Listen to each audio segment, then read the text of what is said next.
Good morning all, it's Lynn here from Destiny Fulfilled. I do hope that today finds you well and that your day is filled with love and light so far. The card that I've drawn for the collective today is the Eight of Cups. Now the Eight of Cups is all about releasing, letting go, walking away from,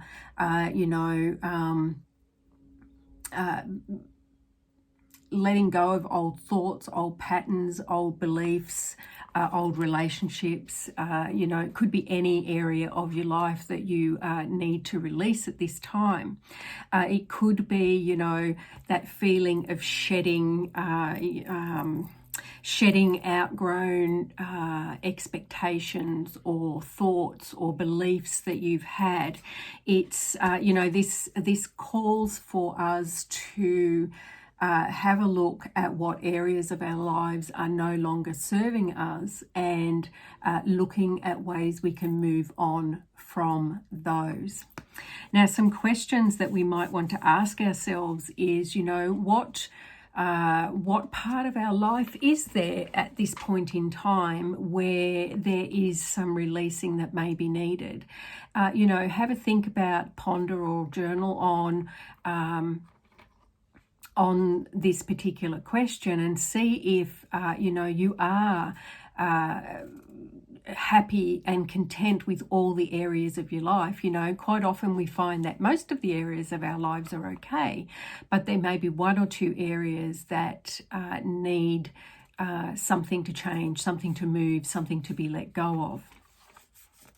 The next question might be, what feels like the next right step that you can take in a particular situation?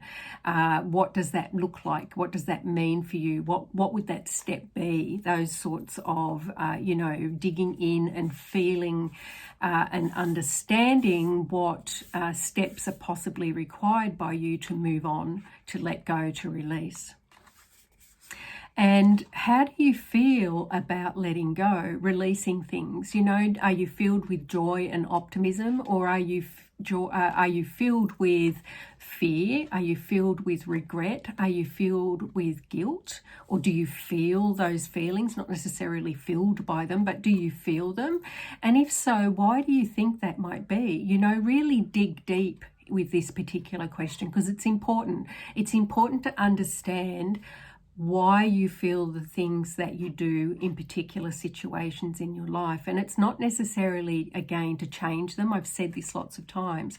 It's not about changing necessarily, but it's about having an awareness of, an understanding of how you function in your life. It's having more clarity around your behaviors, I should say, your way of operating, so that you understand how you play things out in your life, not to change anything necessarily, unless you want to, of course.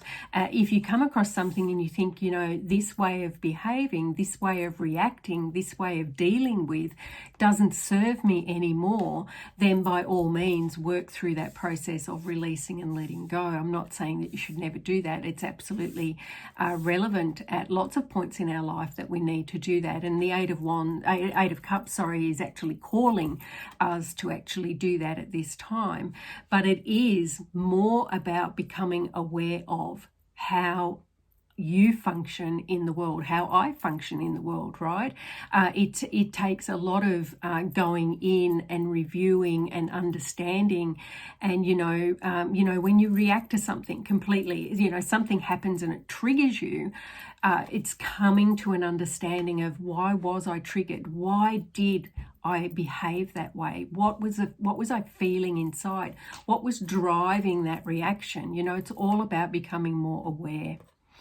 And the last question is relating more to yesterday. I talked a little bit yesterday, and if you haven't seen that video, I'll put a link to it down below if I remember to do so. It's more it's in relation to ceremony. You know, do you celebrate or honor or reflect on or commemorate or have a ritual around when you let things go in your life? And I'm not talking about everyday things here, right? I'm talking about significant endings.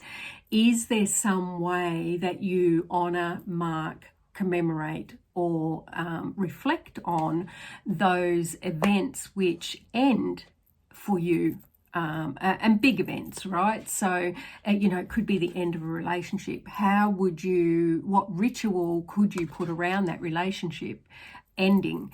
You know, and it's not necessarily right in the heat of that moment when you're, you know, in the middle of the breakup, when everything is too raw to be able to function in a more balanced state at that time. But maybe, you know, after a little while, when things have settled down and your heart's in a better place and you're feeling a little bit more you know, centered in yourself, you might want to perform some sort of ritual or ceremony.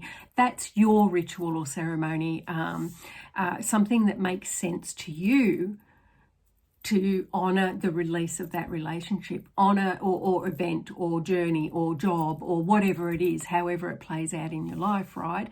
And that's also calling for you to possibly have a look at the positives that you got from that event or situation or relationship, and the negatives, right? But there's always positive and negatives, right? You never go into a relationship and it's all negative. At some point, there must have been something positive for you to be in that relationship in the first place. Now, it may have been very short-lived, for sure. I know that's absolutely the case for some people. But for most people, you know, there is lots of positives along with the negatives that we experience in relationships, journeys, jobs, you know, friendships, for example, that, you know, we sometimes forget when they end. We forget to honor the good times as well as the bad times, or remember the good times as well as the bad times. So this might be, you know, a good question for you to ponder on, is how can you commemorate these things? How can you honor these? What rituals can you put around them to help you seal that ending off cleanly, so that you can move more fully into your next new beginning or your next journey, next relationship, whatever that is for you. And whilst you're going through all of this, you know, please be gentle with yourself. Please be kind and compassionate with yourself as you're, you know, these are tough emotions, tough thoughts, tough experiences to actually work through. So be kind to yourself as you're doing this. Anyway, that's my thoughts on the Eight of Cups. I do hope that your day progresses well, and that you're, you know, you're filled with light, love, and joy as well. Anyway, take care. I'll see you in the next video. Bye.